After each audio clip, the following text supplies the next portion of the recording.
morning po sa ating lahat mga ma'am sir. Dito ulit tayo sa bayan po namin Balungaw, Pangasinan.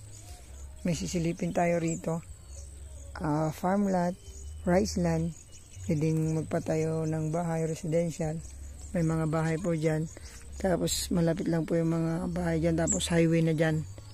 Tapos meron tayong kapitbahay po dyan. Mga tanim po niya, ampalaya. So ito po yung property, 12,000 square meter. Ito yung umpisa po ng lupa natin hanggang dun po. So ang patubig nito yung sa irrigation po kasi dito. Tapos gumagamit po sila ng makina. Ayan po. Tapos pagka labas po dito sa kanila pong property, ito may hose po na papunta yan. Yan, tapos patubig na nila.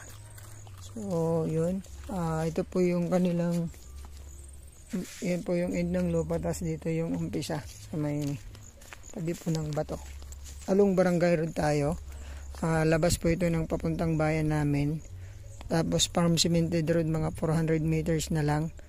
Kaya sabi po ng mga farmers dito, someday masisiminto to kasi diretso po ito ng Umingan, sa Lapas po ang labas nito. Pwede pong dumiretso ngayon, medyo basa lang yung mga dadaanan kasi umulan. Pero pag mga tricycle, kuliglig, pwede. Kahit 4 wheels, pag mataas po yung sasakyan, pwede dumiretso sa Lapas. Ayan po yung umpisa ng lupa natin. Ayan, paluwang pa ganun po. Pwede na pong magpatayo ng bahay dyan, maluwang na po yan. So ang frontage nyan, siguro nasa din. Mas maluwang dito sa harap, sabi ni ma'am 9 meters daw dito sa harap, tas paluwang na. Kasi pasukin po natin sa loob. May tanim po ngayon na palay.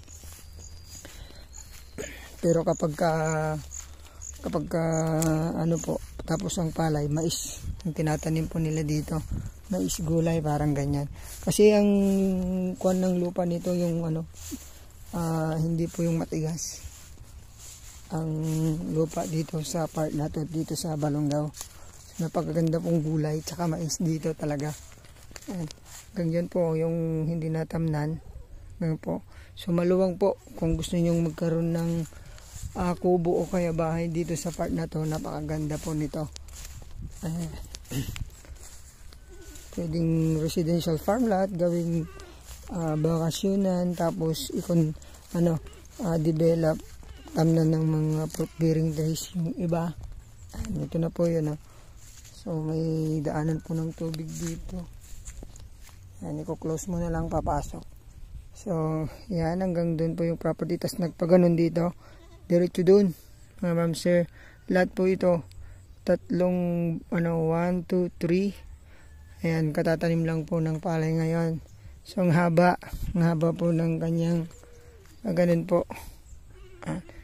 So yan, may kuryente lapit din po dyan. Patubig po hindi po problema. Mayroon namang source of water. Power line meron naman po dyan pagkukunan. Tapos from National Road mga ma'am sir, mga 3 to 5 minutes nandito ko na sa property. Depende sa bilis. Tapos Barangay Road tayo. Ayan po yung property na pwede pong pagtamnan ng pagtayuan ng bahay. Kasi okay lang bahay dito kasi wala naman po tayong baha sa part na to. Ayan, plat na plat mga ma'am sir. Baka po may naghahanap po ng investment gaya nito, taniman po ng palay, gulay, mais, yan, tabako, pwede din sa lugar na ito. Tuloy-tuloy po yung dito pagtatanim dahil ang lapit po ng pagkukunan ng tubig dyan sa ating malaking creek.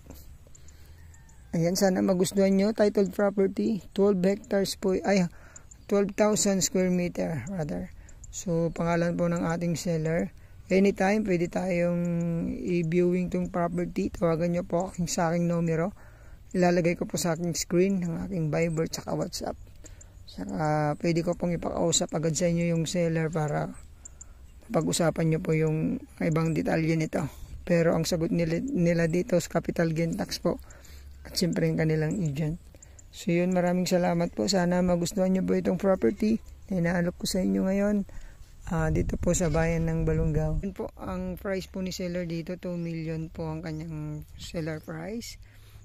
Sagot niya ang capital gain tax at ang kanyang agent. Ayan. Try na lang po natin siyang kausapin baka sakaling makatawad pa po tayo. And maraming salamat po. Ingatan po kayo ng Panginoon. God bless po sa ating lahat.